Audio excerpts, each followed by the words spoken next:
Hi, now we're going to look at part 2 of how to navigate inside of Canvas. And we're going to look at some of the local settings here. And so here in Canvas, as we talked about last time, and this is part 2. In part 1 we talked about some of the global settings over in the far left-hand side. And now we're going to look at some of the more local settings. So once you click on your course and you select whatever course you want to work with, you will get different kinds of menus right here. Now, one of the things that keep in mind that your menus might look different than mine. This will partly have to do with what you have installed, but also how you have it set up.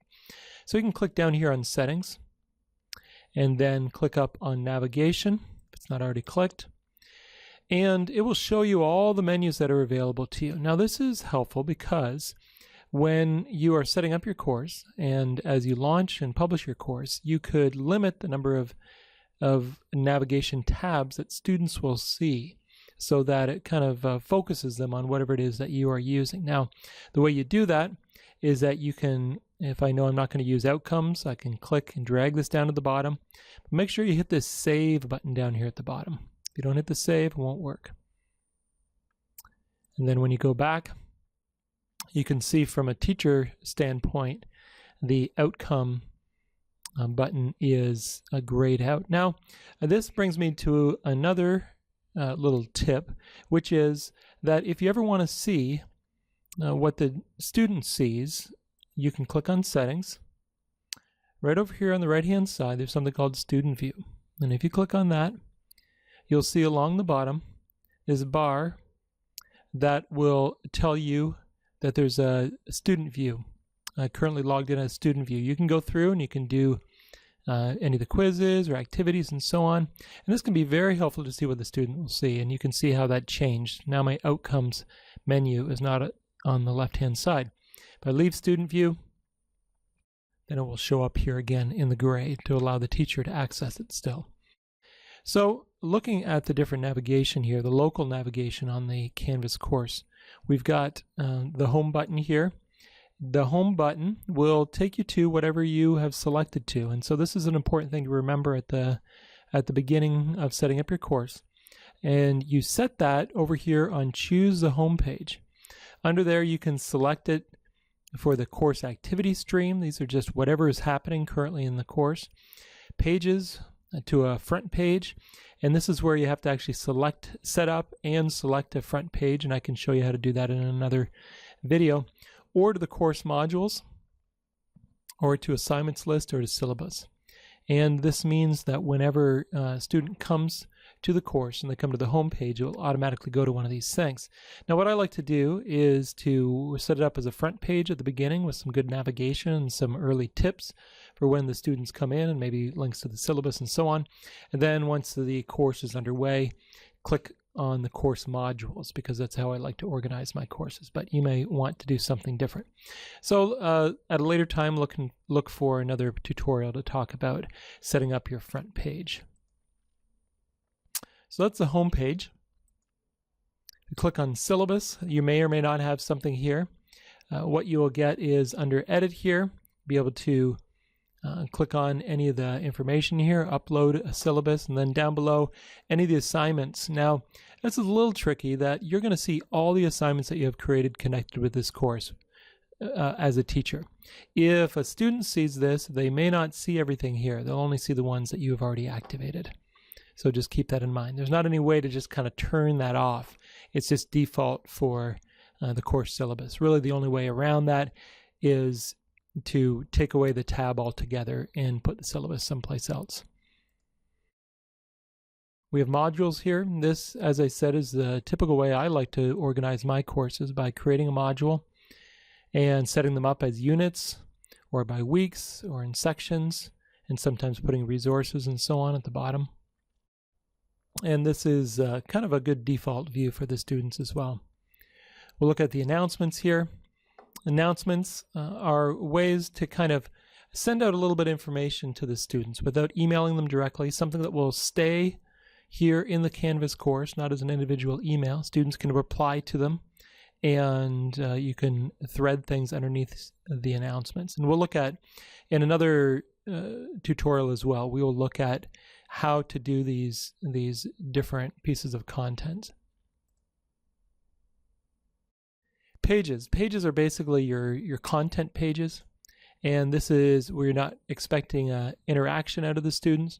All you are expecting is for them to read some information. You can embed videos onto here and so on, or put up your readings. You would use a content page. Now you can set these up so that students can edit them as well, and make it somewhat of a wiki page. You may have an attendance button, and attendance, very easy to take attendance on a grid. I don't have any students populated in this class, and so you can't really do it in that way. But attendance is there. Course evaluations, you may or may not see this as well. So we won't look at that right now. People, these are all the people connected here, where right now it's just me, but you would see the list of your students and their role. So here we have discussions, which basically discussions are the discussion threads where you start a question and then the students can reply to those, and we'll look at those another time. Your quizzes are the ways the students you can assess them, either by graded quiz or test, or also doing surveys through there. So conferences are interesting because you can click here and start a conference, and this is basically like a real-time interaction conference, online webinar kind of thing that you can set up with your students. You can invite them all if you want to. Clicking there, put in a description. Basically what you do is you set up the conference and then you start it and you run it. And when you run it, basically what you get is a layout that in the middle here, I cancel that for right now. In the middle here, you can load up some your PowerPoint if you want to. You can also use blank slides and do some sort of whiteboard if you'd like to do that. On the left-hand side, you see all the users as they pop up. You can turn on a webcam. I'm using my webcam right now, but you can turn on your webcam and it pops up down here, as well as any of the students can as well. They can have audio or video feedback. And one of the other really cool things, and this is really helps engage the students into rather than just you teaching all the time, but having the students really learn from one another, is that you can pass on the presenter status to the student if you want to, and then take it back again and allow them to present online or carry a discussion or a study time and so on. So that's the big blue button underneath conferences. You can also record them for later use, so you could have a study session. If few students show up, others can watch it later. The chat, as opposed to the discussion that happens kind of asynchronously, the chat is really kind of more real time. And so when you put something in, it will pop up, and there'll be a log here. You can see the last chat I had was a few days ago. There'll be a log here and a history, but it will also show who is in the chat. So this is really for real-time chat. Could be helpful for students to say, I'm going to be in the chat room tonight, holding office hours between 8 and 9. If you want to pop in, tell me how things are going, ask your questions. Might be some other students there as well. And so it could be a good place for that. But think of that as kind of a real-time chat room. And it may or may not be enabled automatically. Collaborations are a way to start up basically a doc that allows you to get other students to work in either individuals or as groups together. And right now, basically set up with Google Docs, so they'll need to have a Google Doc login and so on. Your assignments, basically anything that you want to assign to the students that is going to be graded, you can put under assignments. And even if it's graded as 0, it's good to have things here because students see them on the calendar then, and they can know that it's going to come up a little bit later. This is where students as well can hand in different projects or papers or anything like that they are working on.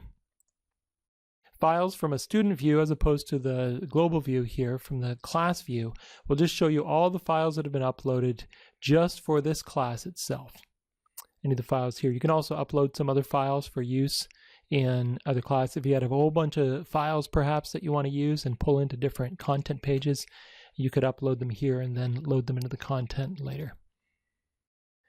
And the grades, we're not going to take a long time looking at the grades, but you can see the student test here, and it will automatically populate with whatever assignments that you've put up there that are graded, as well as the different categories of assignments.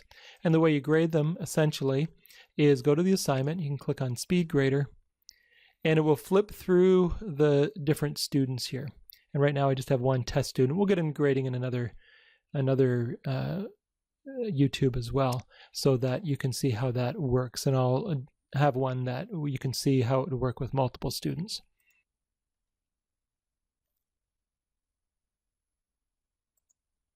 Click that, and we'll get us back to our side menu here. And then come down to settings, which will, I think, always be at the bottom. This is where you can change your course details. You have quite a number of options over here on the right-hand side in terms of going to the course calendar, deleting, copying, importing into the course, validating your links, sharing it, and as well as any kind of major description of the course and so on. Looking at the different sections, you could have one class into multiple sections, all working out of the same one. Navigation we've looked at. Apps, these are add-ons that we won't look at tonight, but you can add on various apps into it, and then also some various features typically that you'll just leave as the default, but you could look at those later as you get more into Canvas. Well, I hope that's been helpful in terms of just looking at the local menu options here. And as we get into Canvas a little bit more and we kind of focus down on each one of these things, you'll learn more about how to apply those different menu items to create content for your classes and great interactions for your students so that you can increase their learning.